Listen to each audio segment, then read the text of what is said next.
Halo, dalam video ini saya akan memberitahu Anda cara memperbaiki data seluler yang tidak berfungsi pada Samsung Galaxy A17 Anda. Jadi jika data seluler Anda tidak berfungsi, Anda sebaiknya mencoba dimulai dengan mematikan WiFi. Saya tahu kita sedang berbicara tentang data seluler di sini, tapi terkadang banyak yang berubah. Jadi Anda bisa mencoba menonaktifkan WiFi, lihat apakah itu membantu atau menonaktifkan lalu mengaktifkannya kembali.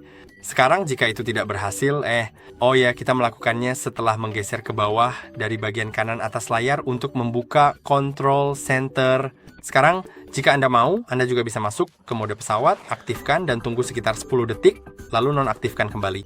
Ini hanya akan menyegarkan koneksi Anda. Lihat apakah itu membantu. Jika tidak, Anda sebaiknya mencoba merestart ponsel Anda.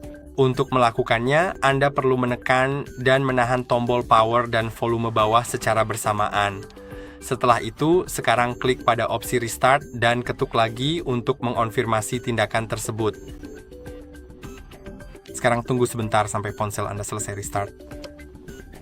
Sekarang, restart sudah selesai, jadi kita bisa lanjutkan, dengan beberapa hal lain jika ini belum membantu.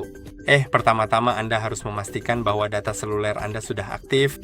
Jika misalnya tidak ada yang berhasil, mungkin data seluler Anda mati, tapi tidak selalu begitu.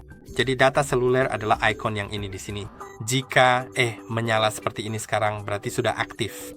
Jadi dan jika WiFi mati, karena jika WiFi menyala, kemungkinan besar perangkat akan menggunakan WiFi jika terhubung ke jaringan apapun, daripada data seluler Anda, kan? Sekarang Anda harus pergi ke pengaturan. Jika masih belum ada yang berhasil, maka pergi ke pengaturan koneksi jaringan seluler, lalu masuk ke mode jaringan, dan Anda bisa mencoba beralih dari 5G ke LTE, atau sebaliknya. Jadi mungkin akan terhubung kembali dan bisa berfungsi. Sekarang jika ini tidak berhasil, coba sambungkan ke WiFi dan pergi ke Pergi ke pembaruan perangkat lunak di pengaturan, lalu pilih unduh dan install jika ada pembaruan yang tersedia, coba pasangnya. Ini mungkin memperbaiki beberapa bug pada sistem Anda. Sekarang mari kita ke langkah berikutnya, yaitu memeriksa pengaturan kartu SIM Anda. Jadi, pergilah ke pengaturan, lalu pergi ke koneksi lagi, dan pergi ke pengelola kartu SIM.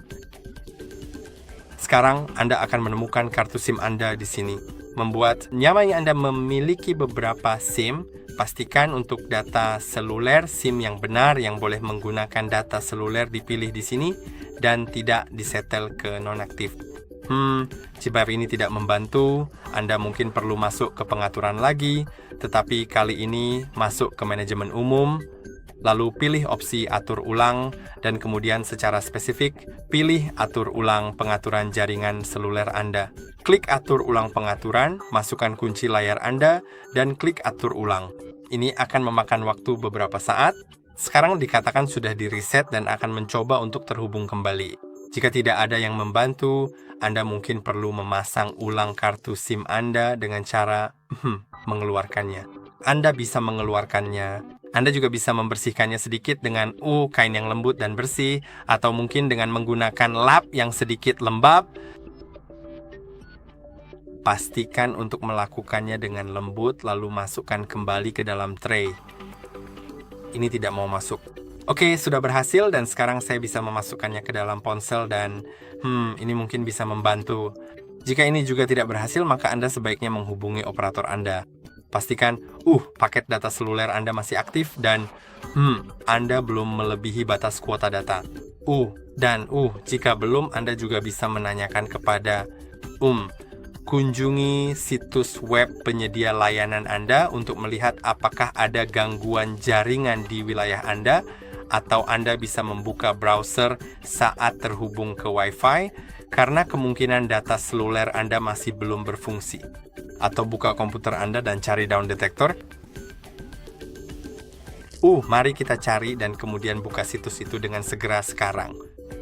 Pastikan bahwa wilayah Anda sudah dipilih di sini.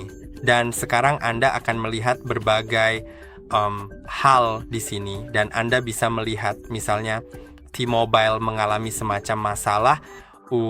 Jadi saya bisa masuk ke situ dan melihat bahwa laporan pengguna menunjukkan kemungkinan masalah di T-Mobile. Dan ya, Anda bisa melihat grafik laporan dari pengguna T-Mobile. Jadi saya harap video ini bermanfaat. Jangan lupa untuk like dan subscribe, dan sampai jumpa di video berikutnya.